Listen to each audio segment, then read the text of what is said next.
Okay. September 24, 2021 Oregon State Lottery Commission meeting is now in session. It's noted for the record that commissioners are attending this meeting via a web meeting and a quorum of commissioners is present for today's meeting. The meeting today is being live streamed on the internet and a link is posted on the Oregon Lottery website. Will the clerk please call the roll? Commissioner Patel. Here. Commissioner Wilcox. Here. Chair Safoff. Here.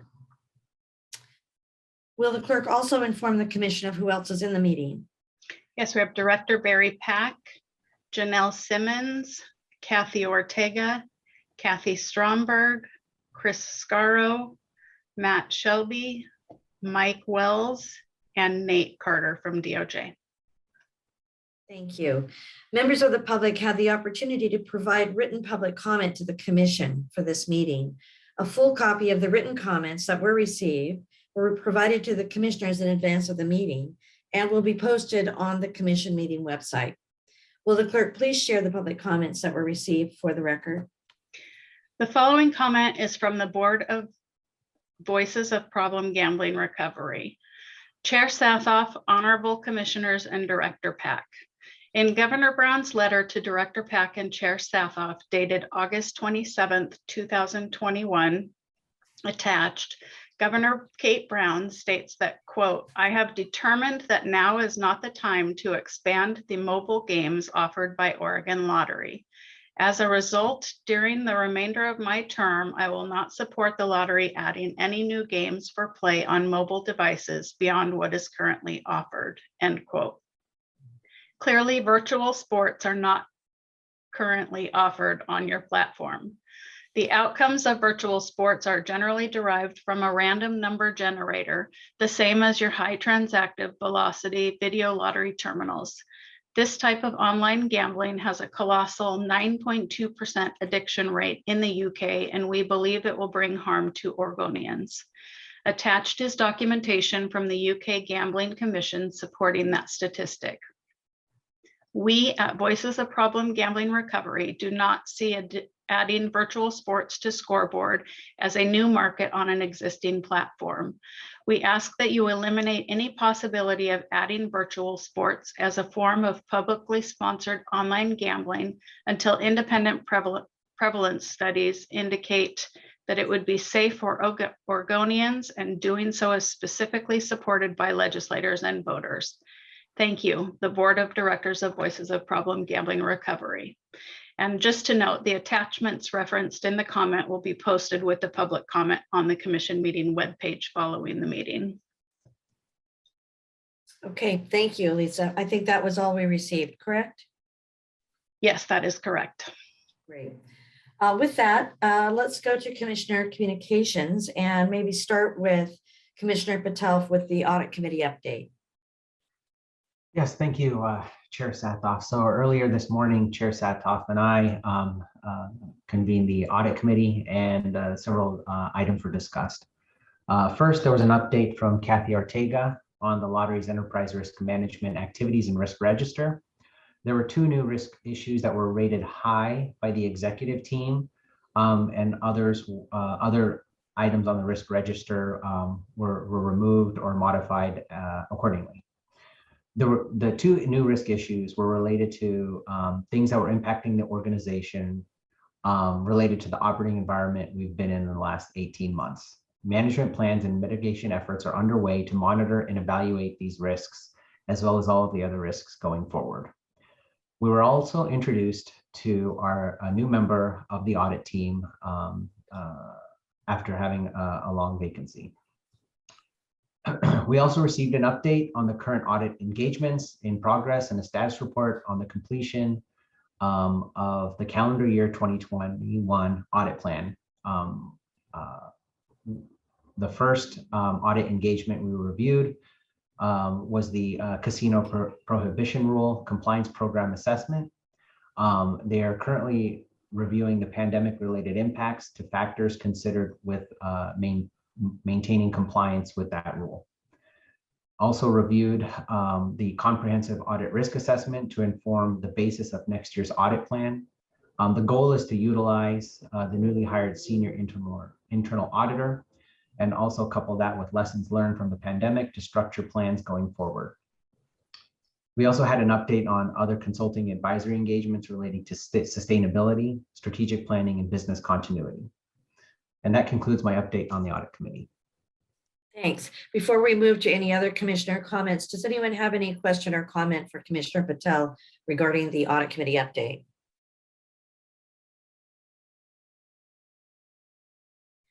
With that, let's open it up. Are there any other commissioner communications at this time?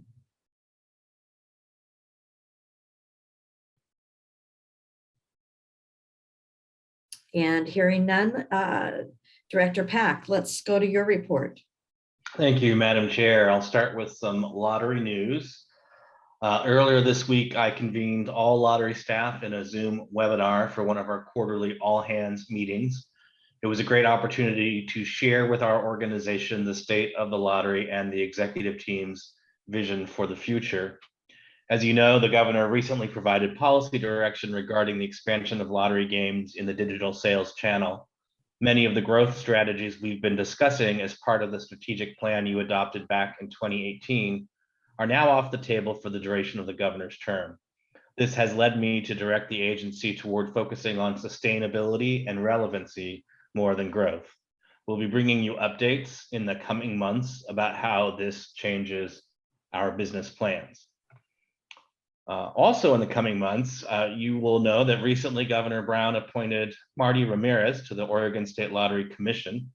His confirmation hearing and Senate vote was scheduled for this week, but consideration of all executive appointments was delayed until November as the legislature focuses on redistricting.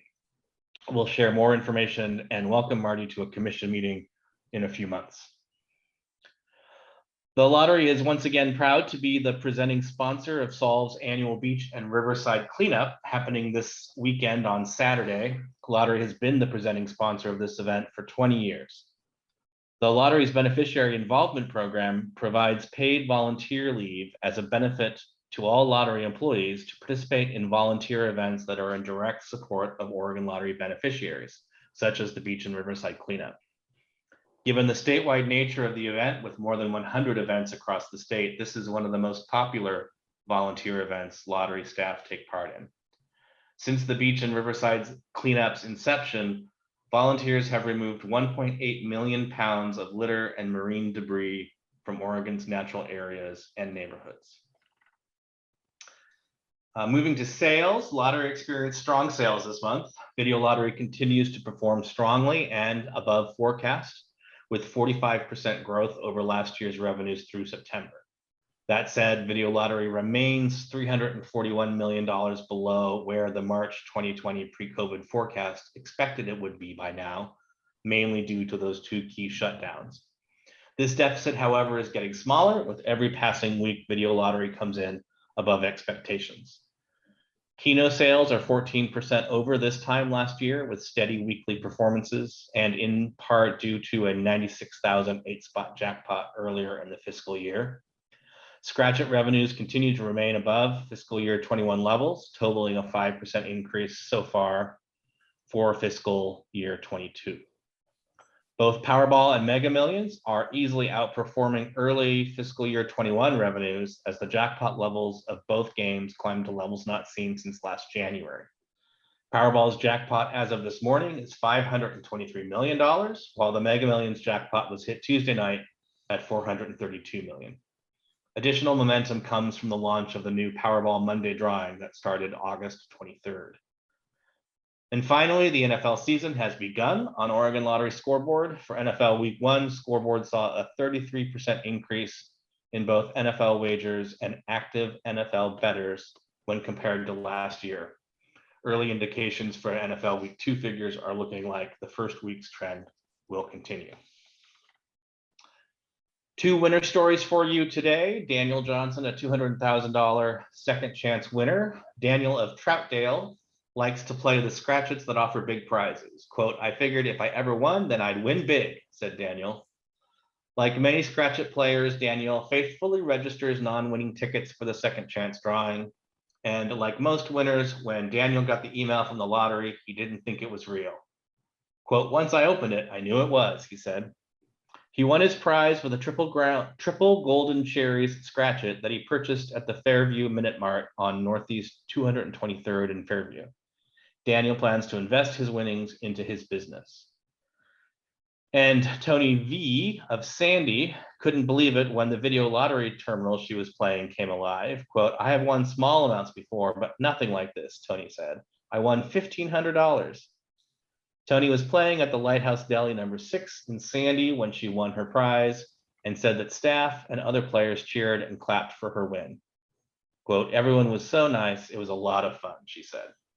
Tony plans on helping her grandchildren who are in high school and getting a better car. Quote, I was very surprised and I wasn't expecting it all, she said. And that is my report for this month, Madam Chair. I'm happy to answer any questions. Thank you, Barry. Any questions or comments from the commission on the director's report? Okay, with that, let's move to the minutes.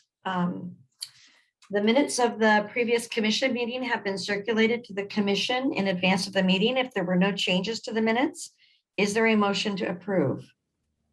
I move that the minutes of the Oregon State Lottery Commission meeting held on August 26, 2021 be approved as final as presented today. Thanks. Do I have a second? Second. Will the clerk please call the roll? Commissioner Patel, Aye. Commissioner Wilcox, Aye. Chair Sathoff, Aye. For the record, the motion has passed. Thanks. Let's go to the financial report and Kathy Ortega. Yes, good morning, Chair Sathoff, Commissioners, Director Pack. For the record, my name is Kathy Ortega, Chief Financial Officer for the Oregon Lottery. And I'm here today to go over the operating statement as of August 31st, which represents the first 2 months of our fiscal year. But before I jump into those numbers, I want to mention, go back in time to last commission meeting and address an issue that was asked of me at that time by Chair Sathoff. And it is concerning the entry that we received for fiscal 21 for the PERS passed down from the state accounting offices. That was a very sizable entry, and I think Chair Sathoff's question was whether I could identify the causative factors for that. Just to provide you an update, I am continuing to work on that.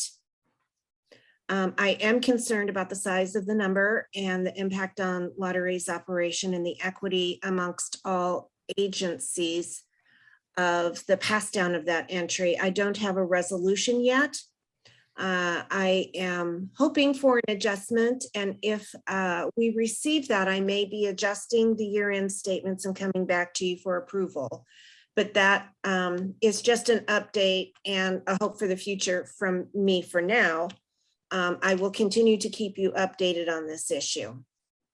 So jumping in, we have the operating statement for the month of August. We have net revenue of 121.6 million on a budget of 121.2, about almost $400,000 favorable to budget. Just to call out a couple of things, we have some timing differences on the game vendor charge and equipment maintenance line, which is not unusual at this time of year, but we also have a sizable variance under commissions. And let me explain that briefly. As you'll recall, when we went on to the current contract with our retailers, we changed the method of accounting for video sales. And at the time, we had to reproject how retailers were going to fall through the tiers and earn their commissions. And because it was a new methodology that was quite different, I didn't have a good method to base that. So we had to kind of straight line it across the year. And at the time, I think I told you, oh, by this time next year, we'll at least have 1 year to model this off of. Well, COVID hit and I don't have a year to model it off of. So we had to straight line it again. And so This should even itself out by the end of the year because the retailers fall through the tiers as we go through the year. So what you're seeing now will reverse itself as we get into the later months of the year, if that makes sense. Hopefully it Kathy, is does. that what we experienced last year too? I just don't recall. Yeah, because I didn't have a method to go Right. month by month. But did we experience the reversal that as you Yes, say? we because- did. Okay. Yes, we that's- did. I couldn't Yeah. remember. Thank you. Okay, net profit. Hey Kathy, I'm sorry Yeah. to interrupt. Madam Chair, we are having some issues with the live streaming. Oh, And so the public is not able to listen in on the commission meeting at the moment. I'm wondering if you might consider a recess for a few while IT works on it. absolutely. Do we need to move or can I just say, let's recess?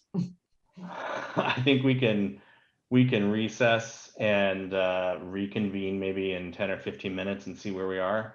Okay, so let's recess until 10:25 and everyone rejoin at 10:25. Will that do it, maybe? Yeah, you're welcome to stay on the Zoom. We'll Yeah, we'll just break the meeting. we'll Okay, pause the meeting. Thank you. thanks.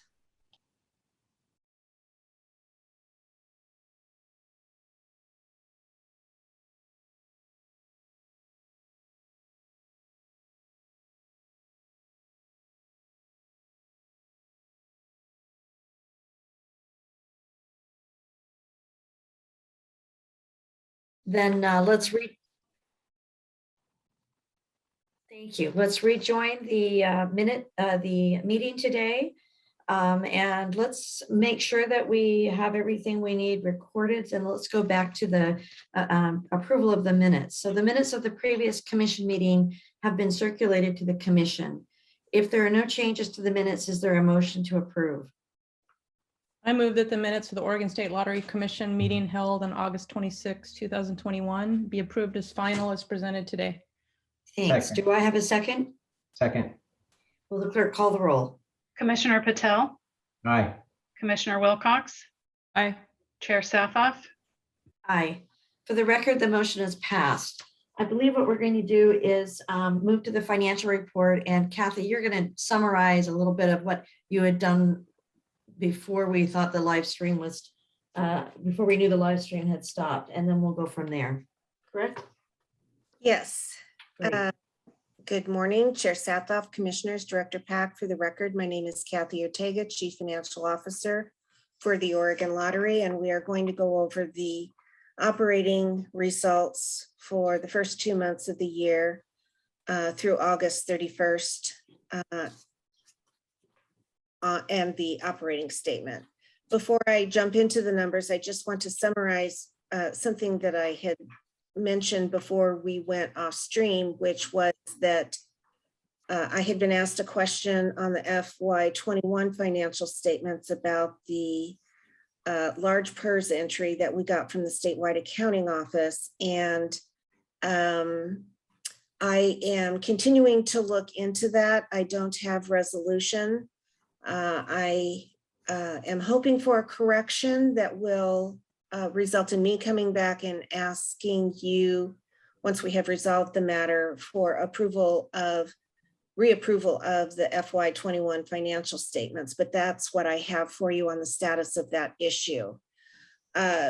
Starting off again, the operating statement for the month of August, we had a $368,000 positive revenue variance on game vendor charges and games equipment parts and maintenance and timing difference. I mentioned that on commissions, we have straight lined the commission calculation evenly throughout the year. That is not how the retailers go through those tiers. You should see this reversing itself as the retailers go through the tiers by the end of the year, which is similar to what happened last year. And then finally for the month, we are 1.476 million under budget on the net profit line for the month. Moving on to the year-to-date statements for the 2 months of this fiscal year, we have a $3.335 million favorable revenue variance You can see down the line what I was speaking of previously on the operating statement, and we have a $2.046 million favorable variance on the net profit line. I have the schedule of services and supplies for you today. That variance that you see on intergovernmental charges is typical of what we see this time of year, as our Secretary of State audit charges are front loaded in the first part of the year, whereas the budget is straight lined. So that will reverse itself. I also have the balance sheet for you today. And with that, I'd be happy to answer any questions. Questions or comments from the commission? Kathy, I just have one question on the operating summary for the month. It looks like with respect to video, we are not greatly, but slightly down actuals to budget. And I understand now what the increase in expense is. Is there anything, is this are video lottery revenues down because of the pandemic, or is this just an anomaly and we're not too worried about this? Chair Sathoff, I think it's a function of the forecast and the time of year. On a week-to-week, year-over-year basis, we continue to exceed last year. We did mention that things would start to soften as things reopened, but it's not our strongest time of year. So I would, as has been the case in the past, I would expect to see those strengthening as we move forward into the more seasonal, the better seasonal portion of our year. Okay, it's just so unusual to see a video even at all under budget. That's why I thought I would ask, but thanks. If there are no other questions or comments, is there a motion to approve the monthly financial statements? I move the Oregon State Lottery financial statements for the month ended August 31st, 2021 be approved for the record as presented today. Do I have a second? Second. Will the clerk please call the roll? Commissioner Patel, Aye. Commissioner Wilcox. Aye. Chair Sathoff. Aye. For the record, the motion has passed. Thank you, Thank you. Kathy. Thank you. Great. And I guess we'll move to our rulemaking informational agenda item, and Chris Scarrow. Thank you, Chair Sathoff, Commissioners, Director Pack. For the record, my name is Chris Scarrow. I'm the Rules and Policy Analyst for the Lottery. And as you know, pursuant to direction from the Commission, we are engaged in negotiations with DraftKings to move our current digital sports betting game from the current platform over to the DraftKings platform. And while the game itself will be very similar to our current game, we will need some rule and policy changes to support the contract and transition process. So I wanted to update you this morning on the status of that work and the process that we'd like to use going forward. I'm going to try to share my screen here. Can you see that? I can. Okay. Okay, so you can see here an overview of the process, and this is the similar to the process that we used when we launched Scoreboard in 2019, so it should be pretty familiar to folks. We are in this first stage here where I've identified areas where I anticipate we will need some updates, and I will continue to work on those changes as we learn more about the final contract and the features and requirements on the new platform. Once those changes are finalized, I will present those to Director Pack for review if he approves. And assuming we meet all of our statutory requirements, we plan to adopt temporary rules to avoid any delay in the contract or launch process. Those temp rules will be available to folks in real time online, and we would also share those directly with the Commission and also our interested parties and legislators and media folks who receive all of our rulemakings. And then we would move shortly thereafter into the permanent rulemaking process, give folks many weeks to read the rules and share any comments they might have with us. And the last step, as usual, is to ask the commission to consider adopting permanent rules, probably sometime early next year, depending on how the timing goes. So that's the process you can expect to see in the coming months. Hope that's helpful. Obviously, more details to come on this. I'm happy to discuss further. Otherwise, that's all I had for rulemaking this month. We have a couple rule changes that are still out for comment, so I will bring those to you next month, but that's all I've got this month. Thanks, Chris. Questions or comments from the commission? The only thing I wondered, and I probably should know this, but do you, and maybe this is a question more to you, Director Pack, do we look at these rules sometimes and ask ourselves whether the rule is absolutely required of us? Some of these things, like I kind of note where it says that we needed to draft some rules so that they know they can't now go forward on the scoreboard platform, that they have to use the DraftKings platform.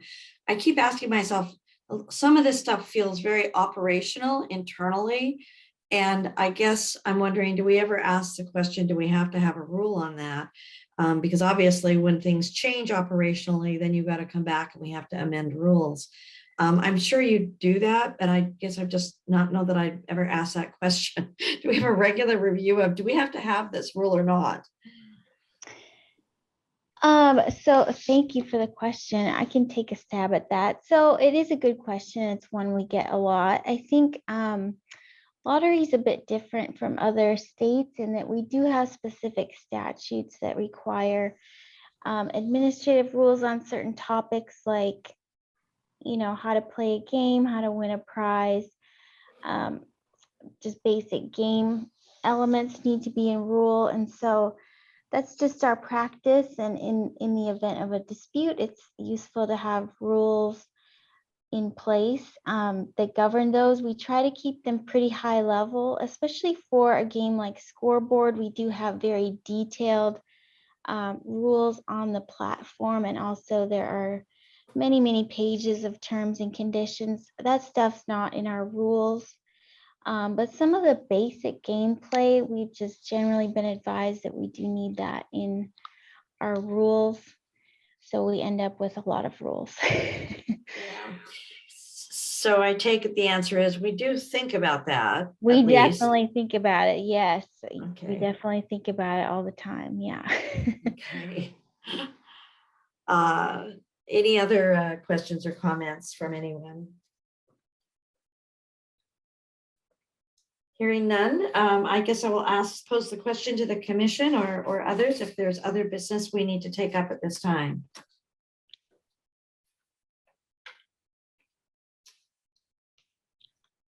Okay, this concludes today's meeting of the Oregon State Lottery Commission. The next meeting is scheduled for Wednesday, October 27.